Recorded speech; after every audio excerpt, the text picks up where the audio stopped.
Hello and welcome to the second episode of the Rags to Riches series for the chess.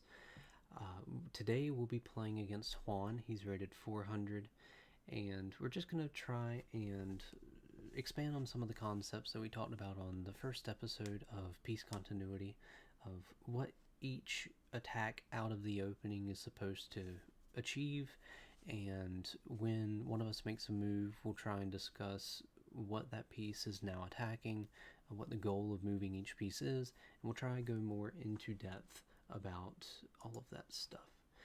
So I'm going to mark it as random, and Juan will be playing white, and it looks like he goes for not a great opening, is how we'll say it. We'll meet this with d5, and the reason that we move into a d5 position is you want to try and take as much space as you possibly can. And really here, no matter what you play, you're going to do better just because they have such a bad opening. But one mistake that a lot of beginners will have is they push the A pawns or the H pawns because they want to try and get their rooks out, which is known as a rook lift. But that's not the right time to do it. You don't want to do that in the opening. When you're in the opening, your goal should be to try and get as much activity out here in the opening, in the center of the board as possible. So this queen move does basically nothing. It protects this pawn now, and it also gives the opportunity for a pin here if we can get it in place, where if the bishop was here and they have just perfectly set it up because it's a 400 level bot, similar to how the first episode was called Self-Destruction. I haven't determined the title of this episode yet, but it will certainly be something similar because that is what these bots love to do. They truly do just self-destruct at these levels. Okay, so we're going to take this pawn here, it's free, and we're definitely going to trade this, and then I want to try and get my pawn advanced. I would love it if they push this pawn, but they should not ever do that.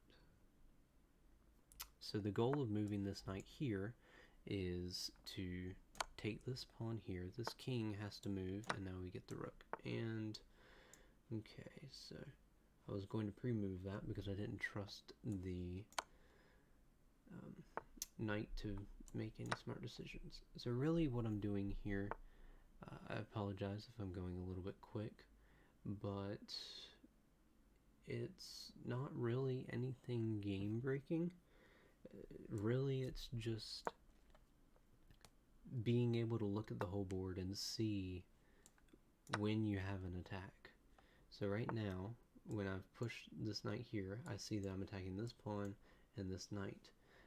You'll remember earlier, a couple moves ago, here, when he moved the knight, I was able to remember the queen can still take this.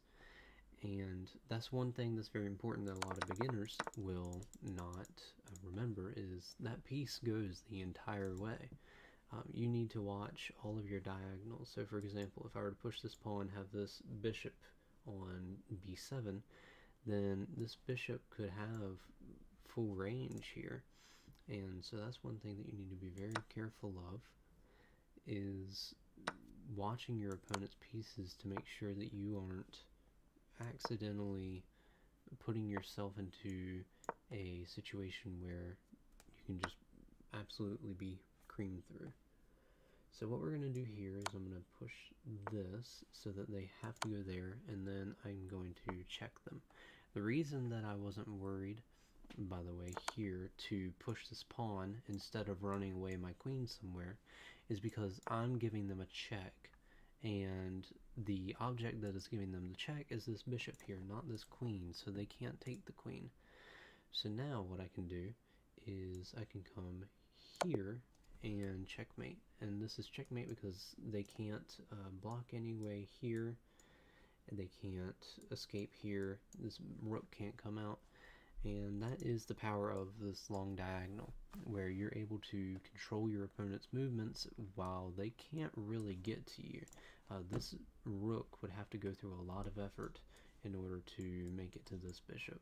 So that's game one, and let's go for the next spot. He's also rated 400. His name is Philip, and it looks like he's going to be trying a scholars style game. It's not ever recommended, but if you know how to play it, then it shouldn't be all that scary. Right now what I'm doing is just developing my pieces and trying to get a position that allows for me to control as much of the middle as possible. So right now they aren't really challenging me much, so I'm just going to go ahead and castle. Now that is a terrible move. When you have a rook out in the open like this, it just becomes a target because this rook really isn't protecting anything. It's already cut off on the A file, and it's just not a good place for this rook to be. Traditionally, you would want to keep your rooks so that you can have them behind the lines here. That way, in the future, for example, if this pawn gets here, I need to move this knight out of the way. You can push this pawn up, they take, and then you take with the rook, and then your rook has this nice open file here. But this rook will just be a target. It doesn't have anything going for it, and there's really no plan when you've pushed here. I'm finally tired of this bishop. I just don't want it in my position anymore, and so I'm going to threaten it away with a a6.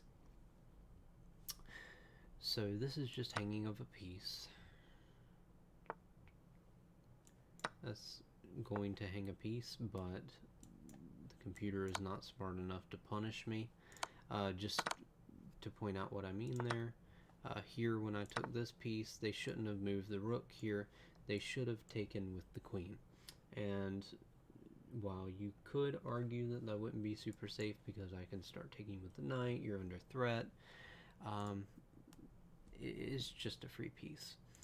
And the only reason I feel confident enough to make this move is because I'm starting to get a pawn break in the middle.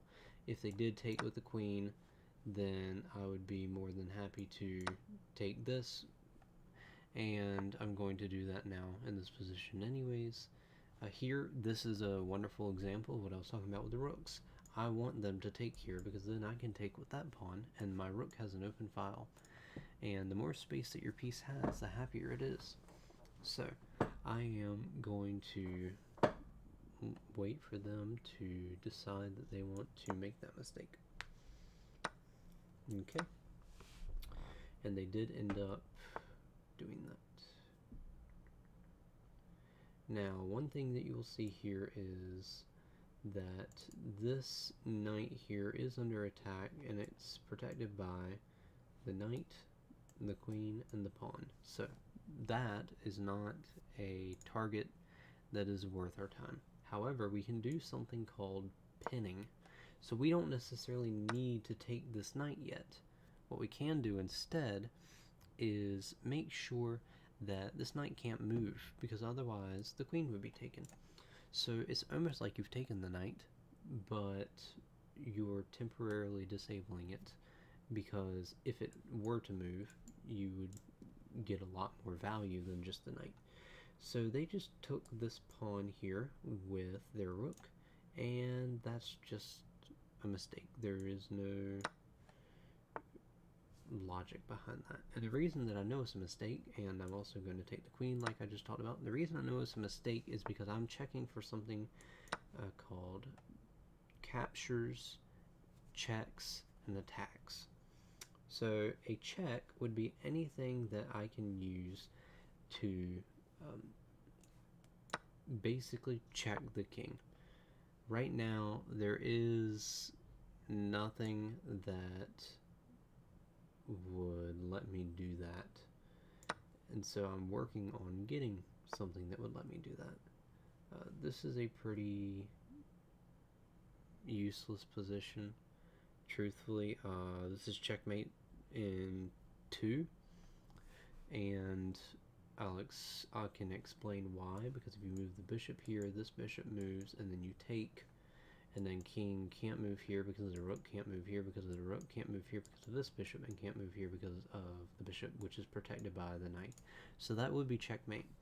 However, I'm going to drag out the game a little bit longer because I want to show off some fundamental principles of rooks here and explain why they're so important in the endgame. So obviously I don't want to let them just have my rook, and I also don't want them just to immediately lose. This also would be another situation of mate in 2, because if I put my rook here, then the only thing that they can do to stop it is put my bishop, or put their bishop here, and then I would take the bishop and they can't get to me, and it's again checkmate. But again, I'm going to prolong the game temporarily. I'm actually going to, there's a couple different ways that you could checkmate actually now that I'm looking. You'd also go here, and then the only way they would have to either block like this, in which case you just come rook down, attack again, or if you were to have this here, they go there, then you could also just move your queen over, have them come there, and then you could checkmate like that. And in fact, I think that's what I'll do. I'll just pre-move this to show you. Actually, okay, that is a excuse me. That is a thing that I overlooked, and that is actually a good lesson for anyone that's watching, to not get cocky, which is one thing that I'm very good at doing. And this one I know for a fact is going to be checkmate because it's just a simple checkmate pattern. I'm not really going to worry about watching over everything because, again, these are 400 rated players, so I'm not really putting my all into it, if that makes any sense. But yep, that is going to be episode 2. Sorry that was a little bit of a shorter one, but we've taken on 2 of our opponents, and I've tried to explain a little bit of how piece continuity works, and also a little bit more of the value of rooks and why you shouldn't bring them out in the openings. So with that said, I hope you have a good day.